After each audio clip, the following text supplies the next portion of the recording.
how we upskill and educate, and then how do we use this technology, but also how do we make sure that we upskill and train our workforce on all of this new technology. Who in here is, by show of hands, who in here cares about their career path? Everyone, of course. I should have raised my hand as well, right? So career pathing is a question that I get all the time from my team and other people that I'm speaking with. With all of this technology, especially when we're talking about the generative AI part of it, and other AI, parts of AI technology, right? The fear of job loss and how it changes our day-to-day life. Where do we take our career? You know, you've heard this, right, when they say that AI might take your job, but then you probably also heard that it was Jensen Huang, the CEO of NVIDIA. It was the person that I heard say this last, although I've heard it from many different people, that AI will not take your job, but people that know how to use AI will take your job, right? And it goes back to that educating and upskilling. How do we use this new technology? Because it's here to stay, and we need to embrace it because it will happen, regardless how open-handed, you know, how much we embrace it or not.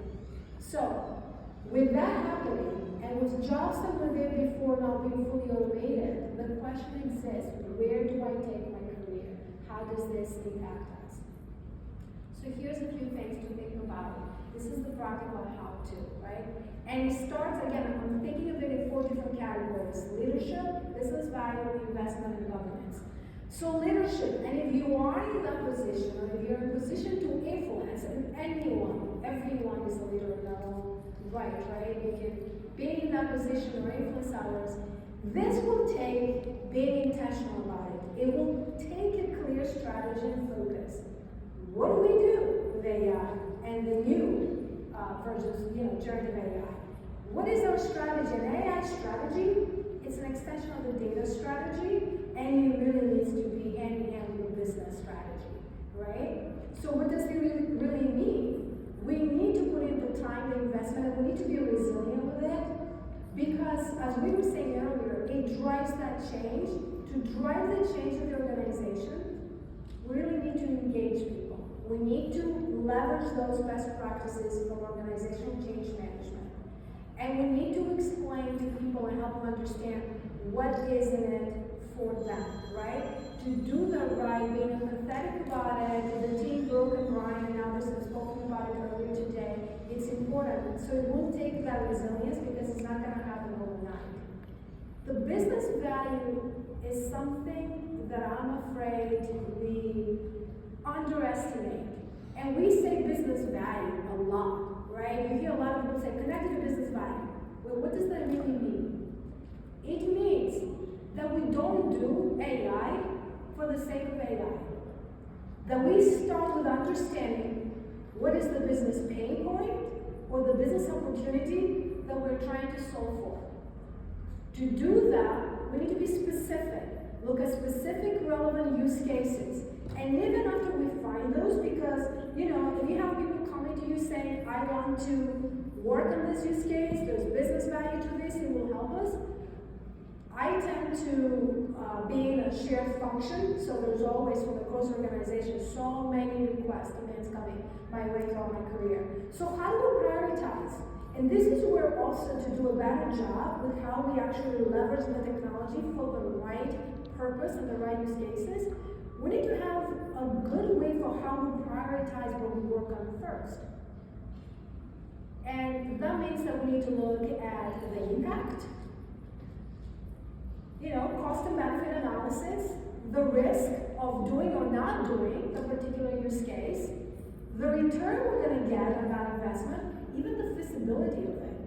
Maybe we have a couple of different use cases and we get more impact, more benefit from one, but it's going to cost us a lot more.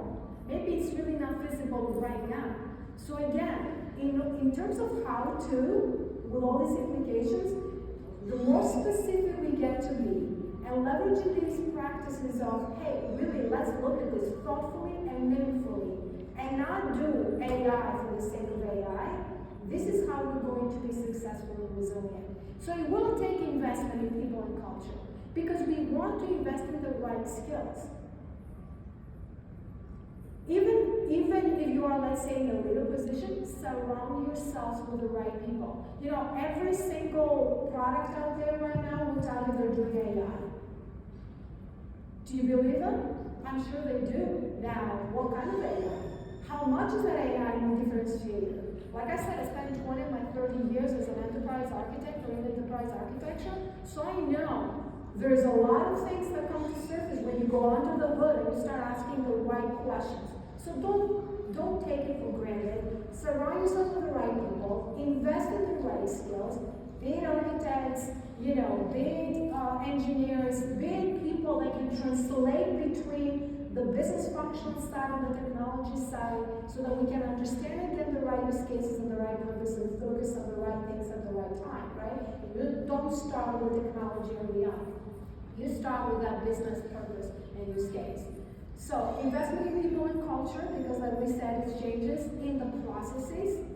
And that could be operational processes. If we're working with AI, either generative AI or the more traditional machine learning, you know, they're like everyday operational processes with managing those models, looking at the drift. Do we have feedback loops, right? With generative AI, you can't believe everything you see. I asked ChatGPT a question the other day, and I was being very deliberate and asking him the question again, and I got a different answer. And then I said, well, how true is it what you told me? Did you tell me facts? And of course it says, yes, it's facts.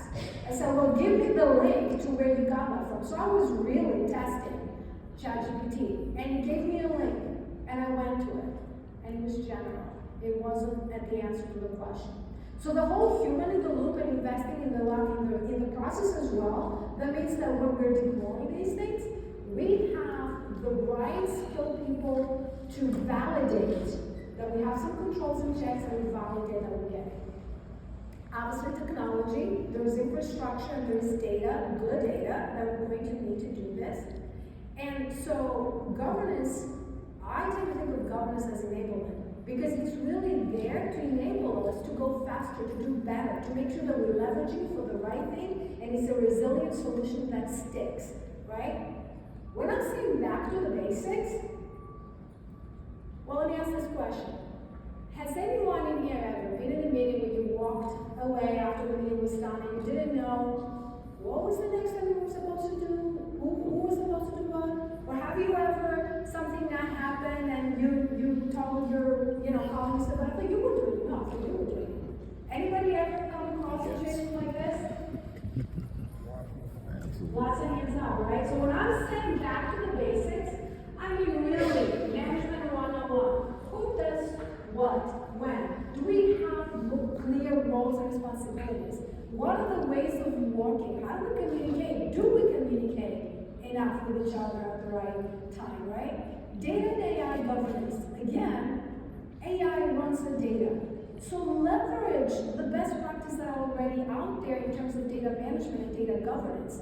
There are ways, there are best practices for how to do it. Let's not reinvent the wheel for AI. We need to leverage those frameworks. Data and AI governance. Privacy and security frameworks.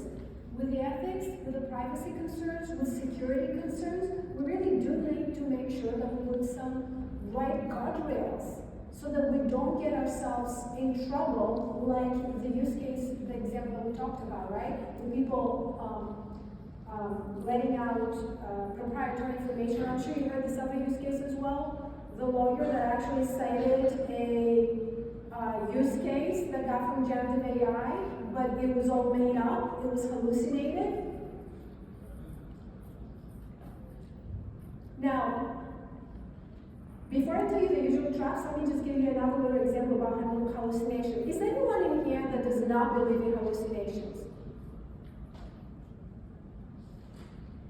So, I came across this blog once that was talking about me. Now, I'm passionate about these things, so I speak about these things, I go on podcasts, and so I came across this blog that had actually summarized I have spoken on a podcast, my conversation with a podcast, and I didn't know. Now let me build this for you because I want to highlight another consideration when we're leveraging this technology as a business. So I found this blog. It was posted on an actual website of an actual real business that has a commercial product. It's a modern data product. They're selling it. Their website had a blog, and I found the blog, and it was talking about me. It was all great things, by the way. It said, Dora is great. She's got a PhD in data science. I do not. Her mentor is Joe Schmo, renowned, world-renowned MIT professor, Joe Schmo. There was a whole paragraph that was talking about my memorable quote. And here's what it was. It was a phrase from something I said in wrong context on the podcast. Took that phrase, took a phrase that I said in a different context, put it together, flipped one word, made it a new memorable quote. Had a whole paragraph about this memorable quote. The whole blog I was reading it, it was very well structured, very well written. The problem, 60% of that information was not true. And I know because it was talking about me. Oh, I know that way. I totally turned around this retailer that was going bankrupt, but I used this company's product and I used my data smart and we totally turned around the retailer company. This is out there on a blog and a website of a commercial product. Human in the loop in our business operations is what I'm trying to say. Validate information, right? And think about this. I could turn around and sue this company. I didn't, but I could. Now, that puts them at risk as an organization. Back to the responsibility. With great power comes great responsibility. Also, they're putting not only themselves as a business at risk, but their clients. Because if they're this careless with just a blog on the website, makes me think how careless are they with their own product and what's behind the scenes. So what are the usual traps then when we're doing this?